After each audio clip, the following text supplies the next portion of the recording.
Hello, Dr. Dan Yachter, and we are doing a different type of broadcast today for the My Family, My Mission news, views, and weekly updates that we have every Wednesday. And what I do is I share the most pertinent, relevant articles, health topics, highlights of news releases, what's out there in the healthcare landscape. And I do this each and every week. And we're trying to, get this out into multiple platforms. So we're doing a little bit of a different broadcast here. Normally it's only within our group, but I wanted to go ahead and jump in, dive into the content. And of course, one of the things that I always make sure to do is give reminders. We have a very important master class coming up. It's going to be June 17th. June 17th, my achy, breaky, leaky gut. And yes, I did come up with that title. I thought I'd have a little bit of fun with it. But of course, we know the gut is so important in overall health and well-being. It is known as the second brain. Over 80% of all the immune tissue in the body located from mouth to anus in the GI tract. And there's a direct link to the brain. Whatever happens in the gut, it affects the brain. Whatever happens in the brain, of course, it affects the gut. So there's a direct, very critical, intricate connection. And we know when it comes to the gut, a lot of people, a lot of patients, a lot of folks that I care for, a lot of people in the community who are suffering with gut-related issues, sometimes they don't always connect the issue with their gut. Sometimes, well, it's easy to do if you have indigestion or reflux, bloating, constipation, diarrhea. I mean, these things are known GI issues. You would think, okay, if this is going on, I have a GI issue, but most people don't connect headaches, high blood pressure, achy joints, foggy brain, things of that nature, breathing problems, mental disorders. They don't necessarily connect that to GI issues. And that's what we're going to be talking down June 17th, 6:30 p.m. right here in my office in the Lake Mary Elevation Health Lake Mary office. We want you here, 6:30 p.m. And that's going to be a phenomenal learning experience. So again, I'm going to go ahead and jump into the articles that I have here. And the first one I want to share with you is the vitamin D supplements may slow. This article talks about how it may slow the process linked to aging. And all of these, if you do not see these articles as I'm broadcasting this information, I post all of the articles, the links to them in my private Facebook group called My Family, My Mission. And you'll be able to pick them up there. But this article in particular talks about vitamin D basically protecting the telomeres. The telomeres are related to, they're like aglets at the end of shoelaces, and they bind the chromosomes so they don't cross over and get entangled with other chromosomes or affect your genetic material. And it's been shown that vitamin D can have an effect on maintaining or slowing down the unraveling of these telomeres. Telomeres are a direct indicator of your rate of aging, and they can be measured. They can be measured in blood work, in a blood draw. And this study published on May 23rd of this year found that people with higher vitamin D intake may be slowing a process linked to aging.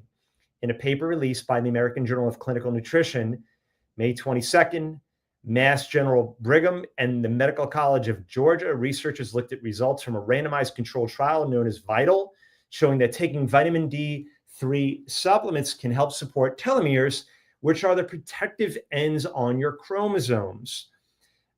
This is the first large-scale long-term randomized trial to show that vitamin D supplements protect telomeres and preserve the length of the telomeres. This is of particular interest because VITAL, this study, had also shown benefits of vitamin D in reducing inflammation and lowering risk of selected chronic diseases of aging, such as advanced cancer and autoimmune disease.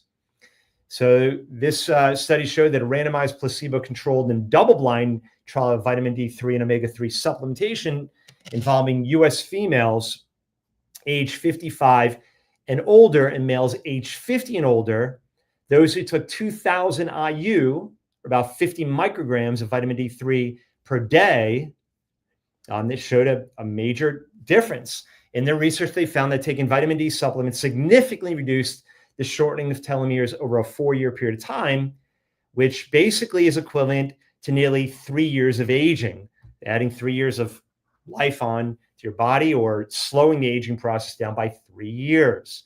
That's profound. So the article's there. It's posted in our group, My Family, My Mission.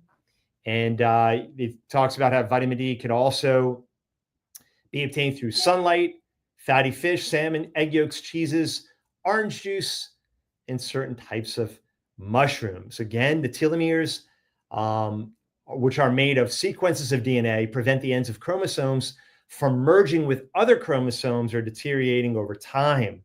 So again, pretty much showing this article showing that having adequate vitamin D levels will protect you or at least slow down the aging process. Pretty cool stuff right there. So let's go on to the next article. CDC stops recommending COVID vaccines for healthy children and pregnant women. There is no evidence healthy kids need it today, and most countries have stopped recommending it for children. So the CDC, that's from the FDA Commissioner, Dr. Marty Makary. Health officials on May 27th announced they're narrowing the recommendations for COVID-19 vaccinations. RFK Jr., the Health and Human Services Secretary, he posted, "I couldn't be more pleased to announce that as of today, the COVID vaccine for healthy children and healthy pregnant women has been removed from the CDC recommended immunization schedule." The CDC and Prevention's online versions of the schedule, which say they were published in 2024. And again, the whole thing here is that there's no, okay, I'm going to say it again. There is no evidence healthy kids need. There's never been evidence at all. And without any evidence, it was recommended by the CDC, but that's been changed. That's been stopped. And just to kind of give you the ending here, I'll give you the conclusion. Makary and Dr. Prasad, the FDA's top vaccine official, recently announced that the agency's new COVID-19 vaccine framework would authorize updated vaccines with just immunobridging data for people aged 65 and older and people who are younger. So nonetheless, I think this is a good development, especially the fact that there's never been any evidence supporting its use in healthy children and healthy pregnant women, let alone really any other evidence for any other population. But we'll stop there. This is another great article, From Syphilis to COVID, the use of heat therapy to fight viruses. Great article here. And let me go ahead and bring this up so I can share it. This is a very important one. The use of heat therapy. This article explains how naturally mobilizing the immune system against viruses using heat is a very important therapy when it comes to viruses, syphilis, COVID, anything, any type of pathogen that's trying to take a foothold in the body. So this talks about how during the COVID-19 pandemic, we saw how viruses could cause mild symptoms in some people while leading others to life-threatening complications. Dr. Roger Sihuli, a critical care doctor, highlights the role of the immune system in tipping the scales toward better outcomes. He explains that fever naturally boosts the production of virus-fighting proteins, particularly interferon, which help limit viral replication early in infection. So as I teach and as I taught last week at my anti-aging master class, how sauna, far infrared, heating up to 130, 140, 145 degrees, which is what my sauna goes up to, getting the internal body temperature to 103, 104 and beyond, it will stimulate interferon. Cancer cells are very, very sensitive. They're very fragile to high heat. This is why the body produces a fever to fight pathogens, viruses, bacteria. Bacteria about 103, 104 degrees are knocked out by that fever, 104, 105 degree fevers are necessary to kill off viruses. So with sauna, what you're doing is I guess you can call it artificially inducing a fever when you get into a sauna. And that fever has been shown to sweat out heavy metals, to kill off pathogens, bacteria, viruses, even cancer cells. What it does is it does this by inducing, not only does the heat induce a fever, but it also stimulates the release of pathogenic fighting things.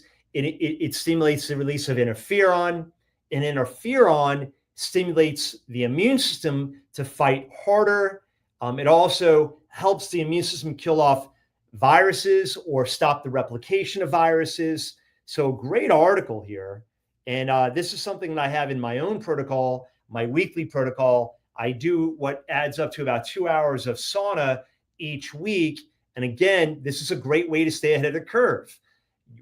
Better to induce the fever than your body inducing it on you, because if your body has to produce symptoms, produce fevers and all the other things that your body does to get bad stuff out, like vomiting, sweating, fevers, runny noses, vomiting, diarrhea, like whatever it is that your body does to get rid of foreign things, pathogens, the sauna, if it induces the fever, which will keep you ahead of the game or ahead of the curve, if you get the stuff out on a weekly basis, it's much easier to do so rather than being on your back, waiting for your body to process through that stuff. And that's why I'm a huge fan of sauna.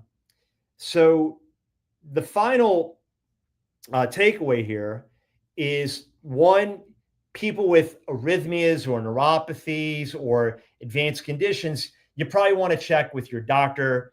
You want to exercise caution and avoid overheating beyond 104 degrees. If you do it, you want to stay hydrated when you're in a sauna. I hydrate before, during, and after. And also, the other thing you want to do is you want to shower, if you can, immediately coming out of the sauna, to wash off the toxins that have come out of your body. Overall, early elevation of body temperature, rather than waiting for your body to produce a fever, supports interferon production and strengthens the immune response, potentially reducing symptom severity and complications. Especially if your body's already fighting something, you feel something coming on, get into the sauna to kill it off early. So good stuff there. That's a really good article. So let's go ahead and talk about a few others here. Let's take a look at a few others here. I'm going to go ahead and bring up the last of the articles. And this is a great article, sports supplement ingredient linked to leukemia growth in animal study. So taurine is put into a lot of drinks. And what this article is talking about here from Epoch Times, recent research reveals that taurine, which is a simple amino acid found in a lot of foods, may fuel leukemia progression by helping cancer cells metabolize glucose. So what it's showing is that cancer cells are able to go through glycolysis, which is breaking down sugar to be used for the cancer cells to use glucose. It's the only thing that can fuel cancer cells. And the article showed, or the study showed, the research showed and revealed that taurine actually, it helps cancer grow faster. It helps them metabolize sugar and grow faster. And what happens is the cancer cells can kind of suck this stuff out of your bones, the taurine, and out of muscle cells. So cancer is a very kind of intricate type of thing. But if you, I guess really the gist of this article and the takeaway is researchers stress that their findings do not necessarily suggest taurine itself causes cancer, or that consuming taurine-rich foods increase leukemia risk in healthy people. Taurine, it's a naturally occurring amino acid that healthy adults can produce efficiently when needed, But unlike essential amino acids used to build proteins, taurine serves other cellular functions, and deficiencies are rare with limited dietary intake. As a result, a taurine deficiency isn't something we generally see when limiting taurine intake. However, what they're talking about in here is that there's a potential, if you're bringing excess in, it could feed or fuel the growth and development of leukemia. So I guess really the take home message here is just be careful with taurine supplementation, because this article goes into some really important information about how it could fuel leukemia growth. The last article that we wanted to cover here is regarding humility. This is a really good article, and I recommend, if you're able to, get into our private group so you can get a hold of these articles. My Family, My Mission is the private group in Facebook, and I really like this article a lot. And it starts off by talking about young Benjamin Franklin, how he rejoiced in debating with others. Well honed in the skill of debate, he took great pride in his victories, even when he was technically wrong. He was always rhetorically correct. As he matured, he realized those triumphs came at the cost of alienation and animosity. And reflecting on his prideful whims, Franklin wrote in his autobiography, "I determined endeavoring to cure myself, if I could, of this vice or folly."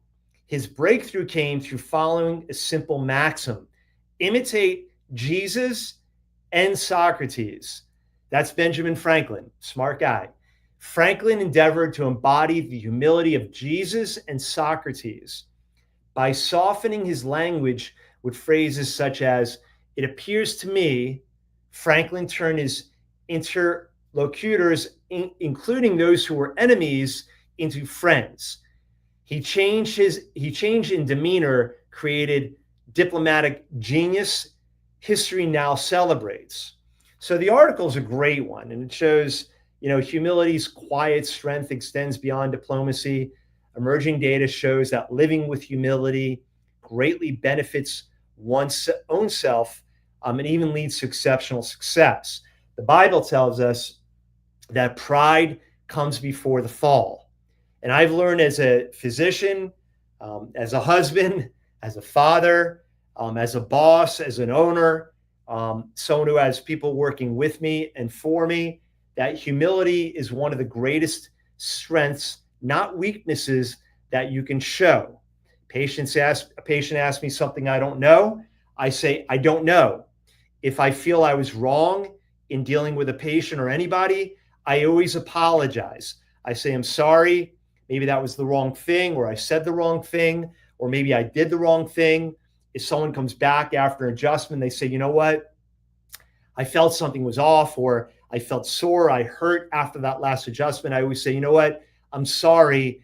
I may have done something wrong, or maybe I need to do something different, approach your case different. Humility is a very good thing. It's a very good thing to have that humility in your dealings in life, because pridefulness, ego, overconfidence, cockiness will always come back to hurt you. And if nothing else, it blows up bridges. It destroys rapport. Hubris, that is a deadly sin. It's a deadly trait, hubris. You're looking for lightning bolts to come out of the sky. And I've known a lot of people who learn the tough way of not being able to have basic self-assessment, and understand, am I being overly confident? Humility begins with an honest recognition of one's limitations, both in ability and knowledge. It involves an accurate view of oneself, free from self-inflation or false modesty. So in studies in which participants are given questionnaires and later asked to estimate their performance. Even modest people with low confidence radically overrate themselves.